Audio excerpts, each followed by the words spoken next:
Hi friends, welcome to my channel. எப்பவும் ஒரே மாதிரி பீன்ஸ் பொரியல் செஞ்சு போர் அடிக்குதா? அப்போது இதை ட்ரை பண்ணுங்கள்.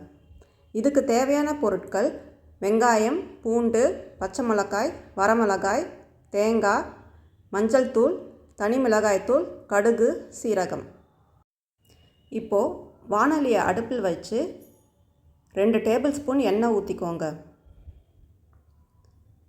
அதில் கடுகு, சீரகம், 5 பல் பூண்டை லேசாக தட்டி சேர்த்துக்கோங்க.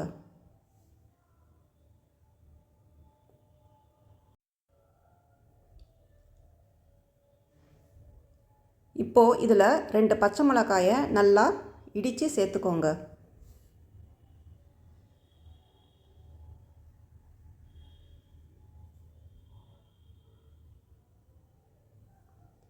வரமிளகாய் 2 சேர்த்துக்கோங்க.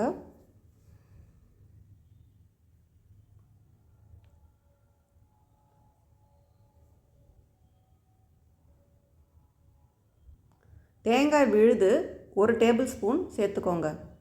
அதையும் நல்லா எண்ணெயில் கலந்து விட்டுக்கோங்க.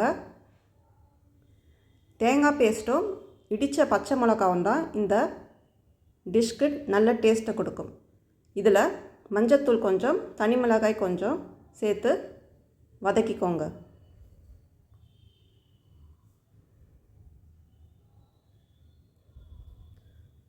அப்புறம் நறுக்கின வெங்காயத்தையும் இதில் ஆட் பண்ணிக்கோங்க.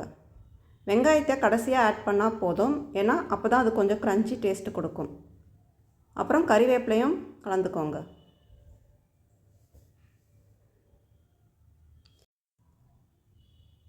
இப்போது நான் ஒரு 200 கிராம் பீன்ஸை எடுத்து இந்த மாதிரி நீளமாக வெட்டி வச்சுருக்கிறேன்.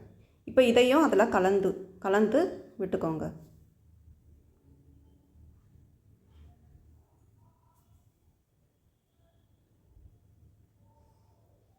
இப்போது பீன்ஸ் வேகிறதுக்கு நம்ம கொஞ்சம் தண்ணி தெளித்து விட்டுக்கலாம். தண்ணி நிறையா விட்டு வேக வைக்கக்கூடாது, ஏன்னா பீன்ஸ் கலர் மாறிடும். அதனால் கொஞ்சமாக தெளித்து விட்டு அப்புறம் தேவையான அளவு உப்பு சேர்த்து ஒரு மூடி போட்டு வேக வச்சுக்கலாம்.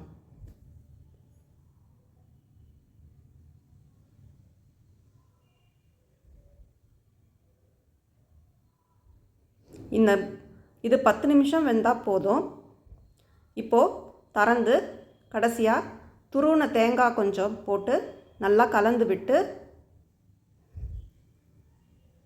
இறக்கிடலாம். இப்போது சுவையான பீன்ஸ் பொரியல் தயார்.